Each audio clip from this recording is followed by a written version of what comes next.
Imagine a regular city street, cars lined up in neat rows, people going about their daily routines.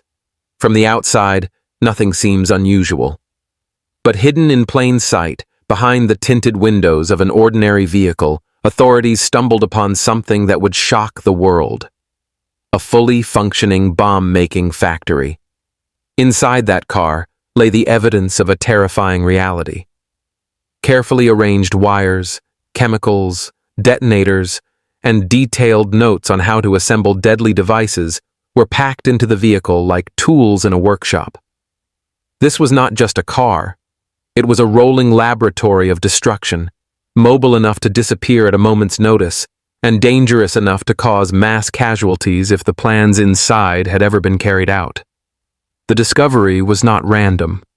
For months, security services had been following subtle traces, whispers of unusual purchases, suspicious movements, and anonymous tips.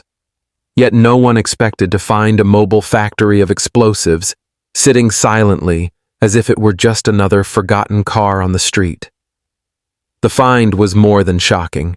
It was the beginning of one of the longest manhunts in American counter-terrorism history. The man linked to this car was no ordinary suspect. He was someone the United States would soon classify as one of its most wanted terrorists, a figure whose name would appear on intelligence files for decades. His skill in evasion, his ability to vanish without a trace, and his dangerous knowledge of explosives made him an extraordinary threat. The car, with its deadly cargo, was both evidence of his plans and a chilling reminder of how much destruction a single individual could prepare from behind closed doors. What makes this story even more gripping is the timing. This was not a discovery in the middle of a war zone or a far-flung hideout. This was found in a civilian area, a place where families lived, children played, and workers commuted daily. The thought that an entire neighborhood could have been wiped out in seconds made the case even more urgent. Authorities knew they had to act fast. The media at the time picked up fragments of the story, reporting on the car filled with bomb-making materials, but the full details were tightly controlled by intelligence agencies. Behind the scenes, the FBI and counter-terrorism units worked around the clock to identify the man responsible. They pieced together fragments of his life, his connections, and his network. But just as they were closing in, he slipped away, vanishing, as if the earth had swallowed him whole. For the American public, the story of a terrorist disappearing after leaving behind such chilling evidence was both unsettling and enraging. How could someone with so much destructive capability simply escape? How could a man tied to a factory of death evade the most powerful law enforcement machinery in the world? The questions grew louder, but answers remained elusive. The car itself became a symbol, a reminder of how fragile security could be, and how easily a single individual could challenge the might of a nation. The case files began to thicken. His name moved higher and higher up the wanted lists. And yet, every lead seemed to fade into dust. For law enforcement officers, it was like chasing a ghost.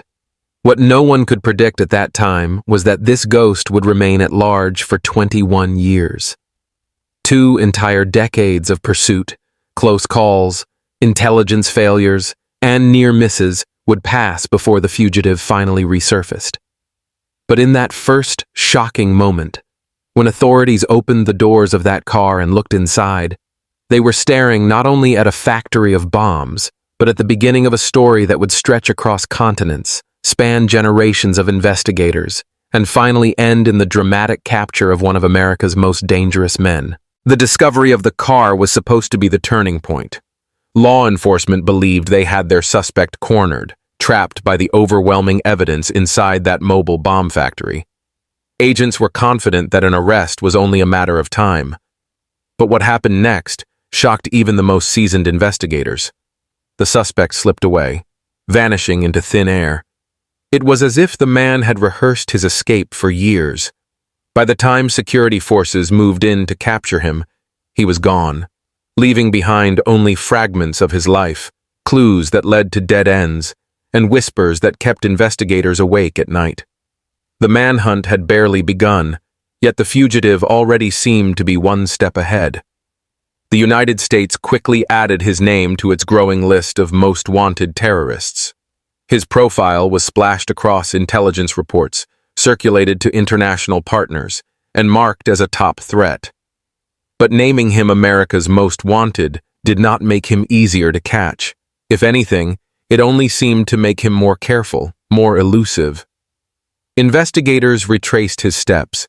They discovered safe houses he had used, false identities he had adopted, and a trail of sympathetic contacts who may have helped him along the way. Each lead raised hopes, only to end in disappointment.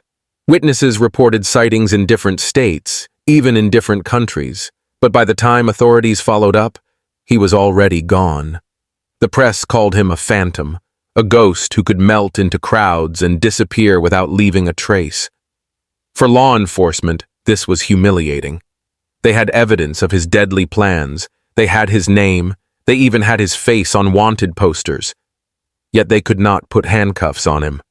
And so, the myth of this fugitive began to grow. To some, he was a ruthless terrorist determined to carry out mass murder. To others, he was a cunning escape artist who managed to outsmart the most powerful law enforcement agencies in the world. The longer he stayed free, the more legendary his story became. Behind the scenes, the FBI and intelligence agencies refused to give up. They poured resources into the search, hoping that one mistake, one slip, would expose his hiding place. But this man knew how to vanish. He cut ties, abandoned his old networks, and melted into the shadows. Even his closest allies were uncertain of his whereabouts. His escape raised troubling questions. How could a man so dangerous, so clearly identified, simply disappear? Was he receiving help from a powerful organization? Did he have resources hidden away to sustain a life underground? Or was he simply that skilled at survival, moving from place to place like a ghost, drifting across borders? For ordinary Americans, the story was chilling. The idea that a man who once built bombs in the back of a car could still be out there, roaming free, was terrifying. Parents worried, communities speculated, and the media kept the fugitive's name alive with headlines every time a new rumor surfaced. But as months turned into years, and years into decades, the urgency of the story faded. Other threats emerged. Other names appeared on the FBI's most wanted list. Yet for the agents assigned to the case, the hunt never truly ended. His file remained open, his name still circled in red, his capture marked as unfinished business. The fugitive had achieved the impossible. He had not only escaped, but remained free for more than 2 decades. What started as a shocking discovery in a car had now become one of the longest-running manhunts in American counter-terrorism history. And yet, unknown to the world, the day of reckoning was still waiting. Because no matter how far or how long a fugitive runs, history has shown that the law has a way of catching up. The escape of America's most wanted terrorist marked the beginning of a chase unlike any other. For law enforcement, this was no ordinary case. They were not pursuing a petty criminal or a common fugitive. They were chasing a man who had already demonstrated the skill, patience, and determination to build bombs in secret, and the cold nerve to disappear without a trace. From the very beginning, the hunt was relentless. The FBI launched a full-scale investigation, pooling resources with counter-terrorism task forces, the CIA, and international intelligence partners. His name was circulated across borders, airports, and seaports. Agents were stationed in major cities, watching for the faintest sign of his movements. Each officer knew the stakes. If this man resurfaced with another plot, the cost in lives could be catastrophic. But the fugitive seemed to thrive in the shadows. Every time a lead emerged, a sighting in a busy marketplace, a name appearing on a hotel register, a hint from an informant, it ended in disappointment. Either the trail was too cold, or the man had already vanished by the time investigators arrived. He left behind fragments, discarded IDs, abandoned apartments, and false trails that wasted months of effort. At one point, investigators believed they had tracked him to a neighboring country. Local authorities staged a raid on a suspected safe house, only to find it empty. Plates still warm, food half-eaten, as if the fugitive had walked out just minutes before. The frustration was unbearable. It was like chasing a shadow that always managed to stay just ahead. For the public, updates became sporadic. A newspaper headline here, a mention on television there. The man's name would surface briefly when law enforcement appealed for information, only to disappear again when nothing materialized. To many Americans, he became a symbol of unfinished justice, a reminder that even the most powerful nation on earth could not catch every threat. Inside the FBI, however, his file grew thicker by the year. Agents compiled hundreds of reports, interviews with associates, intercepted communications, and intelligence from overseas partners. Some believed he had settled in remote rural areas, living quietly under a false identity. Others were convinced he was constantly on the move, drifting from city to city, country to country, never staying long enough to be caught. The manhunt became generational. Younger agents inherited the case from retiring officers, studying the same worn photographs and faded reports that had haunted their predecessors. For many, this was not just about one fugitive. It was about proving that the system could not be defeated, that no one could outsmart justice forever. But the fugitive's elusiveness carried another danger: myth. Over time, his story began to blur the line between fact and legend. To his enemies, he was a dangerous terrorist. To some on the fringes, he was admired as a figure who defied the most powerful country in the world. Every year that passed without his capture only fueled that legend. And still, the FBI pressed on. Quietly, methodically, they gathered data. They monitored financial transactions, intercepted suspicious communications, and studied patterns of movement. They spoke to informants in prisons, hoping for a slip of the tongue. They followed tips that led them across oceans. Some leads were promising, others were nothing but smoke. Yet the chase continued. The question that haunted investigators was simple. How could one man remain invisible for so long? Did he have a vast support network protecting him, or was he simply a master of disguise and survival? Theories abounded, but answers were scarce. What was clear, however, was that every year he remained free was a blow to the credibility of the agencies sworn to protect the public. By now, more than a decade had passed since that bomb-filled car had been discovered. Children had grown up, wars had been fought, presidents had changed, and yet this man remained at large. To the agents who had spent years chasing him, it seemed impossible. But history has shown that even the longest shadows eventually fade, and after 2 decades of silence, that shadow was about to be illuminated. The fugitive, the phantom, the man who had vanished into thin air, would finally resurface. And this time, the hunt was coming to an end. The fugitive's name had floated in the shadows of America's most wanted list. His photograph aged on FBI posters, his story fading from the headlines, but not from the case files. Many wondered if he was even alive. Had he slipped into obscurity, living quietly under a false identity? Or had he already died in some unknown corner of the world, his body left unclaimed, his name never cleared? And then, suddenly, everything changed. The breakthrough did not come with a dramatic shootout or a chase across crowded streets. Instead, it came quietly, through the kind of painstaking intelligence work that rarely makes headlines. A small detail, a financial slip, a suspicious communication, a name resurfacing where it should not have, cracked open the mystery. After years of chasing ghosts, investigators finally had something solid: a location. At first, the agents were cautious. They had been here before. Leads that seemed promising, but ended in disappointment. But this time, something felt different. The evidence was consistent. The timing matched. The behavior patterns aligned perfectly with the man they had hunted for decades. For the first time in years, the FBI believed they had truly found him. Surveillance teams were deployed. They moved slowly, carefully, watching from a distance, confirming every detail. There he was, older, grayer, but unmistakably the same man who had once vanished into the wind. He no longer looked like the phantom who had haunted the FBI for decades. He looked like a man who had been running too long, carrying the weight of his own legend. The decision was made. A coordinated operation was planned with local authorities. The element of surprise was crucial. After 2 decades of chasing shadows, there would be no mistakes this time.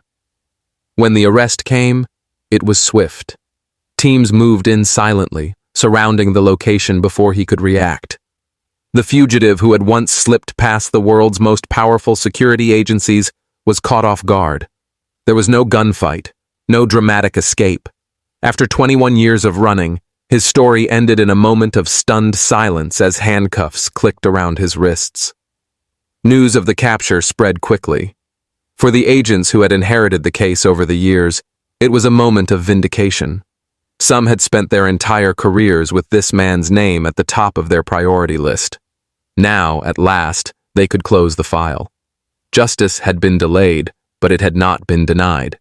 The public reaction was a mixture of shock and relief. Many had forgotten the details of his crimes. Some had never even heard his name. But for those who remembered the car filled with bomb-making materials, for those who lived through the fear of his escape, the arrest was a powerful reminder. No matter how long it takes, the law does not forget. In the courtroom, as he was presented before a judge, the weight of 2 decades bore down on him. He was no longer the young, elusive figure who had outsmarted authorities. He was a man aged by time and fear, stripped of the myth that had surrounded his name. The legend of the untouchable fugitive ended with the reality of a captured man. For investigators, the capture was more than just the end of a manhunt. It was proof of persistence. It was a message to every fugitive who believed they could run forever. The clock never stops ticking, and sooner or later, justice catches up. And so, after 21 years, the story that began with a bomb-making factory hidden in a car finally reached its turning point. The fugitive who had evaded the world's most powerful agencies was at last behind bars. But his capture was not the end of the story. It was the beginning of a reckoning. The arrest of the fugitive after 21 years was not just the end of a manhunt. It was the closing of a long, painful chapter in America's war on terror. For the agents who had dedicated their careers to this case, the moment carried a sense of triumph. But it also raised questions. What did those lost decades mean? How many resources had been poured into the search? And what lessons could be learned from a pursuit that stretched across generations? In the courtroom, the fugitive appeared far removed from the menacing figure described in the early reports. Time had carved deep lines into his face, his hair had turned gray, and his body carried the weight of age and years of running. Yet the charges against him remained as serious as ever. His car filled with bomb-making materials was not just evidence of criminal intent. It was a symbol of the potential destruction he could have unleashed. For survivors of terror attacks, and for families who lived in fear during those years, his capture was a reminder of the fragility of security. One car, one man, and one hidden plan could have changed the lives of thousands. Justice, even after 2 decades, felt necessary, not only to punish one man, but also to reaffirm the principle that no crime, no matter how long ago, goes unanswered. The trial proceedings revealed more about his years on the run. Investigators pieced together how he had survived in secrecy, relying on false identities, sympathetic networks, and constant movement. He had lived like a shadow, never staying long in one place, never trusting anyone completely, always looking over his shoulder. The life of a fugitive, once glamorized in whispers, was exposed for what it truly was: lonely, paranoid, and exhausting. But beyond the details of his escape and survival, The larger story was about persistence. For 2 decades, the FBI refused to let the case go cold. Agents came and went, presidents changed, global threats shifted, but his file stayed open, always waiting for the day it could be stamped, closed. His capture became a symbol of determination, a message to future fugitives that time does not erase guilt. For the American public, the arrest brought both relief and reflection. It reminded people of a more uncertain time, when the threat of terror seemed to lurk around every corner, and when the fear of the unknown shaped daily life. Seeing justice finally served was like tying up a loose thread that had been hanging for years. On a broader scale, the story forced law enforcement to confront its weaknesses and strengths. How could a man slip through their fingers for so long? What systems failed, and what ultimately succeeded? The lessons learned from this case influenced how agencies track fugitives today, improving surveillance, intelligence sharing, and international cooperation. The fugitive himself became a cautionary tale. Once imagined as a ghost-like figure, he ended up like many before him, caught, aged, and powerless. His legend dissolved the moment he was led into court, shackled, and facing justice. For all the years he had managed to run, he could not outrun time, and he could not outrun the law. As the final verdict was read, the weight of 2 decades seemed to lift. Justice had been delayed, yes, but not denied.